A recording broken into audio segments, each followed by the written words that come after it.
With the pleasant morning wishes, we welcome you all to the 28th January episode of Civilspedia's Daily Current Affairs Analysis, brought to you by ShankarIASAcademy. And before getting into the list of topics, kindly ensure your subscription to the channel because your each subscription means a lot to us. And don't forget to hit the bell icon for receiving on-time notification. And here are the list of topics taken for today's discussion. And the first topic is about long-range anti-ship hypersonic missile. And the second topic is about the species in news known as Madras Hedgehog. And the third topic is about the contingent of Remount and Veterinary Corps. And the fourth topic is nuclear power expansion in India and its challenges in research and development. And the fifth topic is Prelims Focus, where we discuss important current affairs from the UPSC Prelims point of view. In the recently concluded India's Republic Day Parade of 2026, for the first time, the long-range anti-ship hypersonic missile has been displayed by our Defense Research and Development Organization. So with this news background from the Indian Express, let's know more about this missile in detail. So DRDO has showcased this missile for the first time in the 77th Republic Day Parade in Kartavya Path of New Delhi, along with the launcher. And this missile was designed primarily for Indian Navy's coastal battery requirements. And with respect to this missile, it is a type of hypersonic glide missile, and the primary role of this missile is targeting the adversary ships. That is anti-ship missile in nature, which can easily target both static and moving maritime targets. And the strike range will be around 1500 kilometers. And the future variant of this missile, up to targeting 3500 kilometers, will be under development. And it uses the speed. Initially, it boosts to the speed of around Mach 10, which is far more faster than the speed of sound. And it can also maintain an average glide speed of around 5 Machs. And it takes the time to strike the target. Within 15 minutes, it can strike the target with the distance of 1500 kilometers. So this will be the launcher and the long-range anti-ship hypersonic glide missile that has been displayed by our Defense Research and Development Organization in the recently concluded Republic Day Parade of India. And with respect to the flight profile and propulsion, it uses quasi-ballistic trajectory. So for the ballistic missile, it was boost powered initially and travel unpowered using the high arced trajectory to strike the target. But in the quasi-ballistic missile, it starts or propels like a ballistic missile, but flies in the lower altitude and perform maneuvers during the flight to change the direction or course to evade the interception. And it can also change the course upon its travel or its projection. And it can also perform multiple atmospheric skips. So with respect to the propulsion, it uses two-stage solid rocket motors. Upon the first stage, it is considered as the boost phase, which gives the initial propulsion to achieve the max speed of 10. And in the second stage, it uses for the sustained hypersonic speed maintenance for making its maneuverability and also to change its course upon its flight. And after burnout, the first stage will be separated, but in the second stage will be used to glide, and unpowered hypersonic glide will be performed after the burning out of fuels. And what are the strategic significance of this missile? It is very difficult to detect and intercept because of the low altitude flight as well as performing maneuverability during the flight. And of extreme speed will also difficult for the adversaries to intercept this missile, and can neutralize all classes of warships. And it can also be capable of using multiple warheads. And it is very critical for sea denial strategies of India. And development status and indigenous inputs regarding this missile. The successful test was conducted on 16th November 2025 from the Dr. Abdul Kalam, APJ Abdul Kalam Island in Odisha. And the upcoming steps that needs to be included for the final phase of this missile to get integrated, it is the integration of warhead and sensor system from some other Indian missiles, which is having the induction timeline of between 2 to 3 years. So what are the technological inputs that needs to be integrated with this missile from the other missile technologies, from the K-15 missile or Sagarika missile, which is also the submarine launched ballistic missile, that also needs to be integrated. And the other missile technology that needs to be integrated with this missile is from BrahMos cruise missile. And what are the major indigenous breakthroughs that has been conducted by the Defense Research and Development Organization is having the high temperature materials will be conducted, and advanced guidance and control system for this missile has been developed. And India's hypersonic ecosystem consists of two missiles, two hypersonic parts. First is hypersonic glide vehicles, which uses the hypersonic ballistic missile for the first propulsion, and it uses after the fuel has been burned out, it uses glide for maneuvering and to achieve the specific target. And the other is the hypersonic cruise missile, which can target the to strike the target using the propulsion system for the sustained long period. It was powered flight using scramjet engines. And with respect to the scramjet progress, in the year of January 2026, the full-scale actively cooled scramjet combustors has been tested, and it can withstand around 12 minutes of sustained test, which is a successful test. And the earlier milestone with respect to the scramjet technology was conducted a successful flight test using the hypersonic test demonstrative vehicle on September 2020. And moving to the question section, with reference to the long-range anti-ship hypersonic missile, consider the following statement. First, it follows a quasi-ballistic trajectory with an unpowered hypersonic glide phase. Second, it uses scramjet propulsion throughout its flight. Third, it is designed primarily to enhance India's sea denial capabilities. Which of the statements given above are correct? So in this question, the second statement was incorrect because it uses scramjet propulsion throughout its flight is incorrect because it uses glide mechanism after the fuel get burns out. So the second statement will be incorrect, but the 1 and 3 statements are correct, and the answer will be option A, 1 and 3 only. Yes, and there is an UPSC previous year question that has been asked in the year of 2018 regarding the missile system, and the question is, what is terminal high altitude area defense? Sometimes seen in news. Option A, an Israeli radar system. Option B, India's indigenous anti-missile program. Option C, an American anti-missile system. Option D, a defense collaboration between Japan and South Korea. And the answer for this question will be option C, because it is the correct answer that has been recently seen on in news at that time.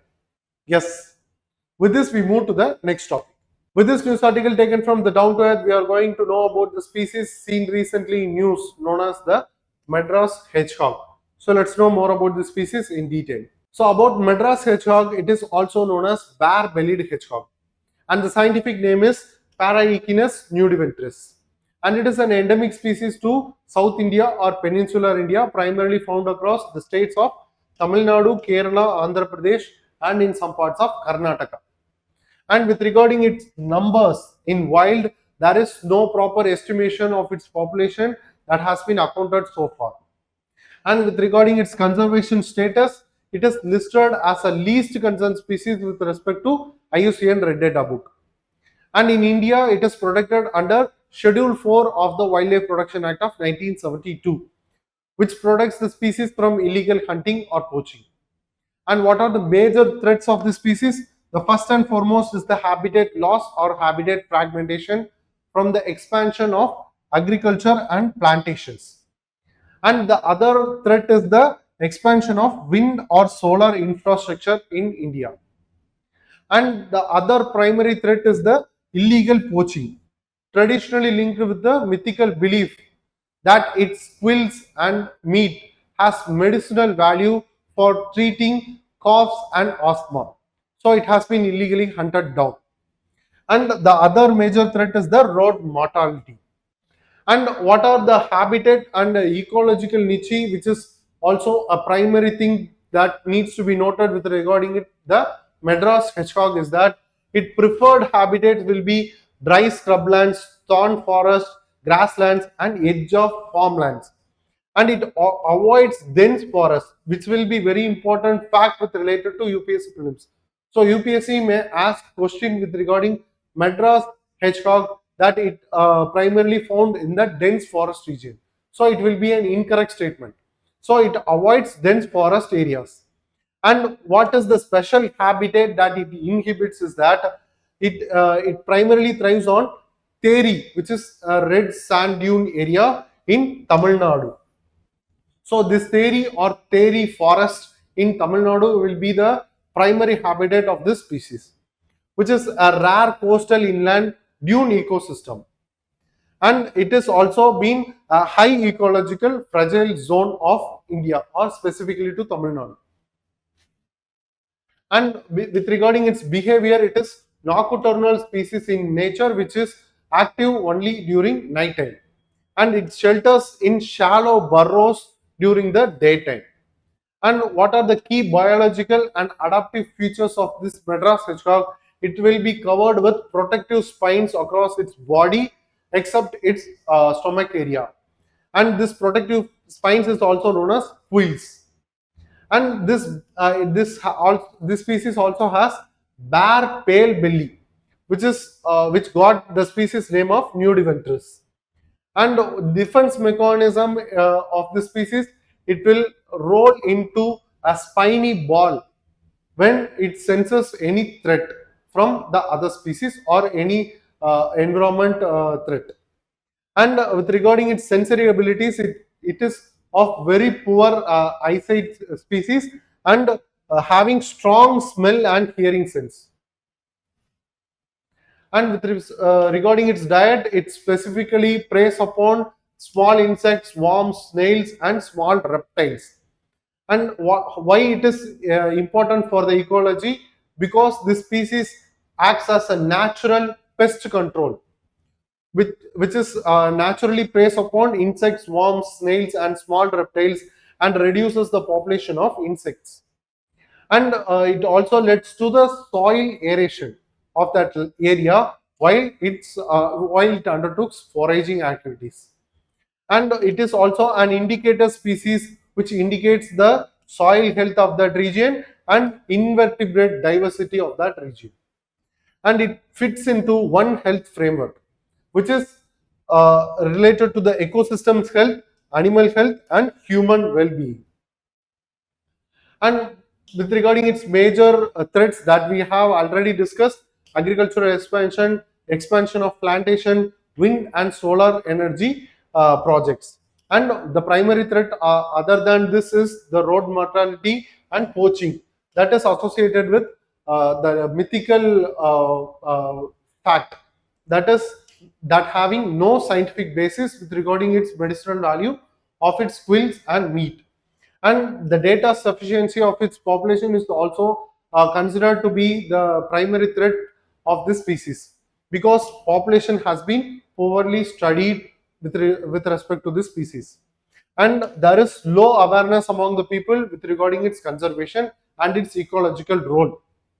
And what are the conservation actions that has been taken? The Tamil Nadu's forest department has allotted 1 crore program for lesser known species. So moving to the question, with reference to Madras hedgehog, Paraechinus nudiventris, consider the following statements. First statement: it is endemic to Peninsular India and prefers scrubland and grassland eco habitats. Second statement: it plays an ecological role as a natural pest controller and soil aerator. Third statement, it is listed as endangered on the IUCN Red List and included in Schedule 1 of the Wildlife Protection Act of 1972. Which of the statements given above are correct? So, in this question, please take this question and mention your answer, correct answer in the comment section given below. And there is an UPSC previous year question that we are about to discuss. The question is UPSC previous year question on 2021. The question is consider the following animals. The first is hedgehog, second marmot, and third pangolin. To reduce the chance of being captured by predators, which of the above organism rolls up or roll up and protect their vulnerable parts? Option A 1 and 2 only, option B 2 only, option C 3 only, option D 1 and 3 only.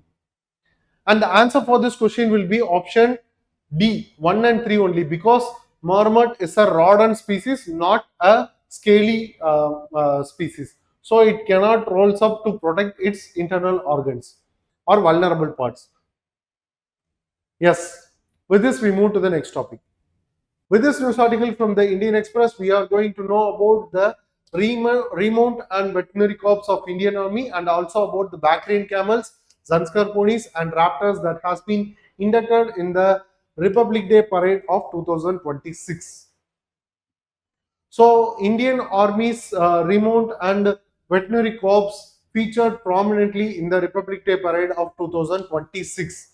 And for the first time, apart from the dog squad, animals has been participated in the Republic Day Parade in Kartavya Path of New Delhi. And the contingent was led by Captain Harshita Raghav, who is among the first women officer to be inducted into the Remount and Veterinary Corps in the year of 2023. And about the Remount and Veterinary Corps, it is one of the oldest branches of Indian Army, having its root of origin as Stud Department in Bengal in the year of 1779. And with respect to its evolution, it was first introduced into the Indian Army as Army Veterinary Corps in the year of 1920. And later it got evolved into Indian Remount and Veterinary Corps in the year of 1950. By the year of 1960, it was renamed as Remount and Veterinary Corps of Indian Army. And the motto of this Remount and Veterinary Corps is Pashu Seva Asmakam Dharma, which is service to animals is our duty. And it is also being honored with the President's flag in the year of 1989. And it is having its headquarters in Meerut. So what are the core functions of this RVC? It is involving in breeding, rearing and training of animals such as horses, mules and army dogs. And it is also having the purview over the veterinary healthcare and disease control of these animals. And the other operational roles it has was it involves in logistic management in high altitude and difficult terrains. And it also involving in counter terrorism support, either by logistic management or through patrolling mechanism. And it is also involving or extend its support in times of disaster and avalanche rescues. And animals that have been participated in the Republic Day Parade of 2026, that is very important for our UPSC Prelims. The first animal is Bactrian camels. So it is a two-humped camels. Here we can see the Bactrian camels, which is specifically found in the Ladakh region of India, which is found only in the Ladakh region of India. And it is deployed in cold deserts of Ladakh. And it is also called as the ship of the Silk Road. And its capabilities are it can operate above 15,000 feet from the mean sea level. So it is to be important here to note that this camel has been inducted in the high hilly terrains of sub-zero level temperature and not of the dry that is hot temperature. It is involving in the cold temperature. So it is very important to note here, and it can carry up to 250 kilograms of weight, which is very significant with respect to the high hilly terrain of sub-zero temperature to involve in logistic management. And it is also used for logistics and mounted patrols along the line of actual control.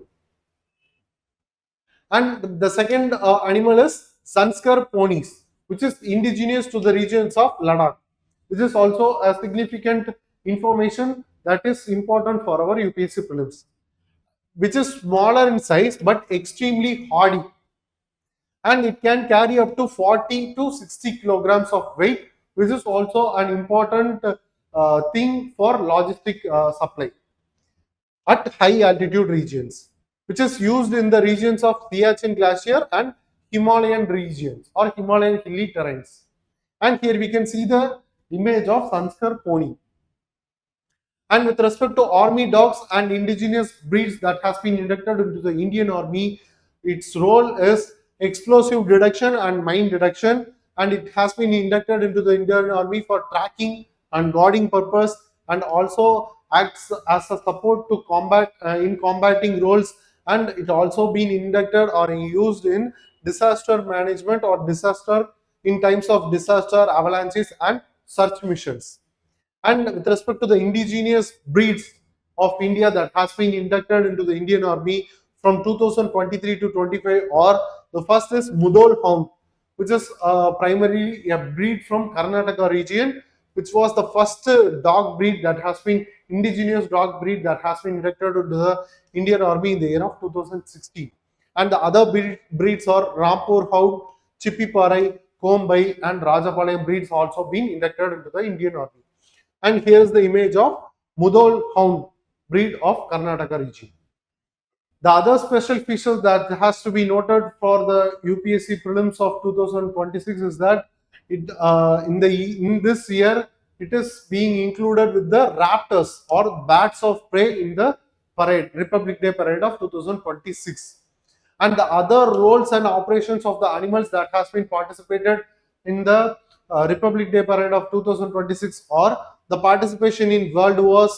It has been already participated earlier participation in world wars, Indian peacekeeping force mission of operations in Sri Lanka and Kargil conflicts, and it also been involved in the rescue operation, that is flood relief management in Wayanad, Himachal and Uttarakhand region. And with regarding the military diplomacy, the NCC equestrian training also been inducted, and UN mission also been undertook. And the trained animals to have a friendly countries in common. And with reference to moving to the question, with reference to the Indian Army's Remount and Veterinary Corps, consider the following statement.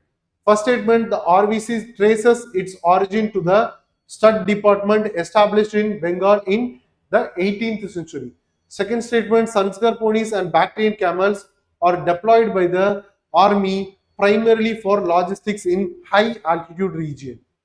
Third statement, the RVC exclusively handles ceremonial animals unit and has no operational role in combat and disaster relief. Which of the statements given above are correct? So in this question, the third statement was incorrect because it is not exclusively handled for the ceremonial animals, only for has no operational for no operational role and combat or disaster relief. This statement was incorrect because it also has some operational role in combating and disaster relief. And the first statement and the second statement are correct. So the answer for this question will be option C, 1 and 2 only. Yes, with this we move to the next topic. With this news article from the Indian Express, we are about to discuss on the nuclear power expansion in India, and it is an research and development challenge. How it is? Let's see. So moving to the policy context and the strategic rationale behind this news. Last week, Ministry of Power has released the draft National Electricity Policy of 2026, which is having a close alignment with the power sector of India, with India's commitment to the long-term climate and developmental goals. And it also has the close linkage with the India's nationally determined contribution target, that is 45% of reduction in the carbon emission intensity of GDP by the year of 2030, that is from the 2005 level. And it also has the strategic balance with the renewable energy expansion within the Indian territory, and it also supports the stability of grids, power grids that has been established across India. And it also supports the viability of developmental energy demand of the emerging sectors, which is artificial intelligence and localized data centers and other allied industries. So why nuclear energy matters for India? It is also very important to get noted. So most of the India's nuclear energy was based primarily on the nuclear fission technology. So with this nuclear fission, it will be producing only negligible amount of carbon emissions. So it is also considered to be one of the cleanest energy that has been generated within the territory, and it is also been not affected by any weather variabilities. So it is considered to be one of the stable and sustainable energy source.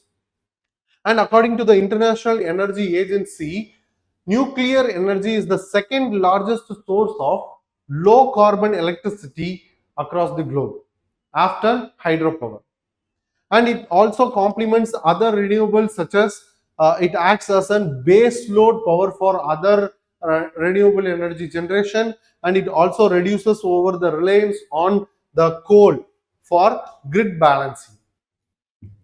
So with respect to the policy push and the legal enablement of this national electricity policy of 2026, the draft policy targets tenfold increase in the nuclear capacity by the year of 2047. That is the target of Viksit Bharat. And it also enabled by the act which was proposed and introduced earlier, known as the Shanti Act of 2025, which is sustainable harnessing and advancement of nuclear energy for transforming India. So with this, the draft national electricity policy has its close relevance with the earlier introduced Shanti Act of 2025.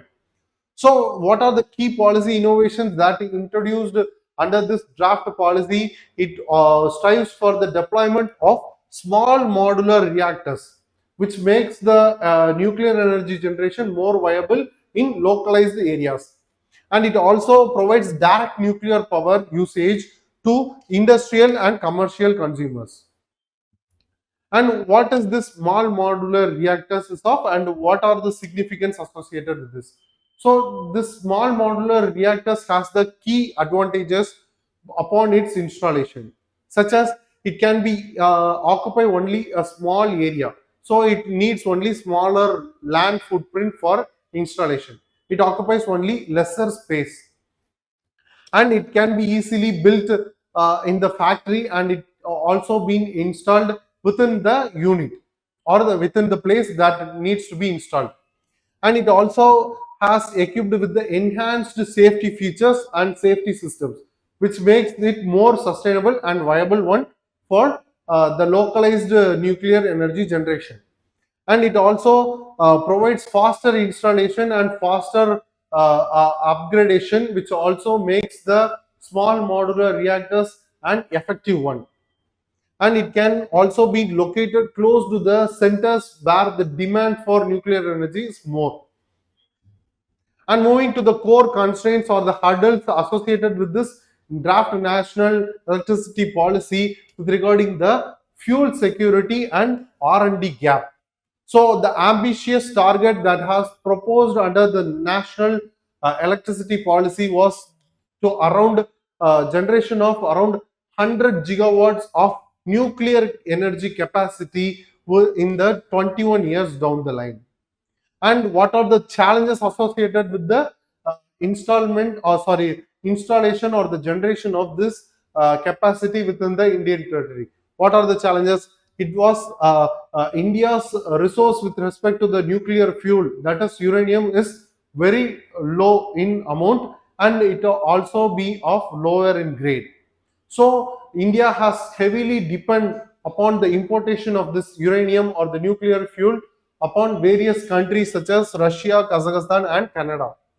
And what was the possible and viable option that has been proposed between India for the nuclear energy generation is the India strategic option related to thorium based nuclear program. So India holds for account around 25% of global thorium reserves, and most of them are considered, or the most of the thorium resources will be available in the format of monoxide sands. So by this we can enrich the thorium fuel which can be inducted into the nuclear energy generation. So with respect to the thorium as a pathway or a possible future nuclear energy generation pathway is that it also has the R&D imperative. So with respect to the thorium potential, it was underutilized globally because of historical linkage associated with the nuclear power generation with the weapons, that is using the weapon grade uranium and plutonium. So the nuclear fuel that has been historically used was uranium and plutonium, which is also associated with the nuclear power generation related to weapons. And India has three-stage nuclear program. What are the first is the pressurized heavy water reactors, and the second is the fast breeder reactors, and third is thorium based reactors. So to install and to make it implement in a strategic manner, India needs to scale up the R&D, that is research and development infrastructure within the Indian territory. So it is one of the bottlenecks or challenges associated with the India's generation with related to nuclear power. And the next is the extraction or mining of the adequate resources with related to thorium based nuclear program. And the other is the reactor design. India has heavily relied over the nuclear design or the reactor design with the Russian technology. So it needs to be enhanced, and it makes the reactor design to be an indigenous one. And also the commercial viability of the thorium based nuclear energy generation will also be considered one of the challenges before India.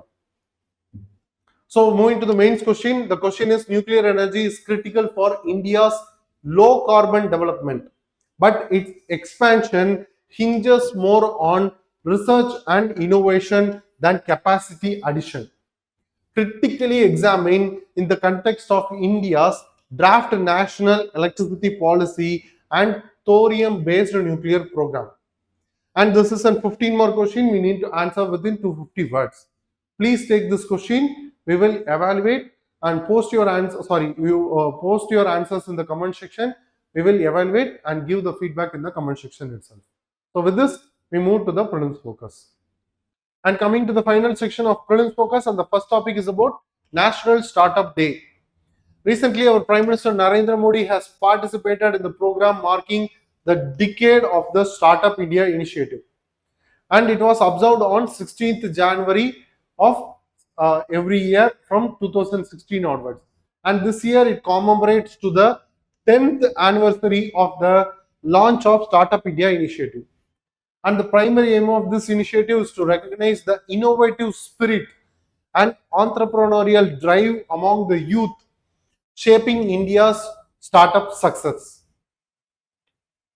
And the next is Startup India initiative. It is a transformative national program aimed at nurturing innovation, promoting entrepreneurship, and enabling investment-driven growth. And it was launched on 16th January of 2016 by the Department of Promotion of Industry and Internal Trade, which operates under the Ministry of Commerce and Industry. And the primary objective is to make India a nation of job creators rather than job seekers. And the next topic is about electronic personal license services for airline transport pilot license. It is a secure digital license incorporating international civil aviation organizations aligned security features. And it was launched by the Directorate General of Civil Aviation, and it is accessed through e-governance for civil aviation mobile application. And the primary objective is to ensure authenticity, prevent tampering, and enable real-time verification of this license. So moving to the question with reference to Startup India initiative, consider the following statement. First statement, eligible startups can avail a 3-year income tax exemption and exemptions related to capital gains and angel tax.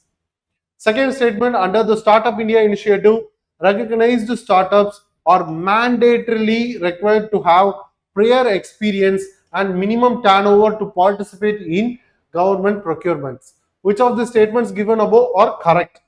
So in this question, the second statement was incorrect because it is not mandatorily required, and there is no minimum turnover like features has been associated with this initiative. So the second statement was incorrect, but the first statement was correct, and the answer will be option A, one only.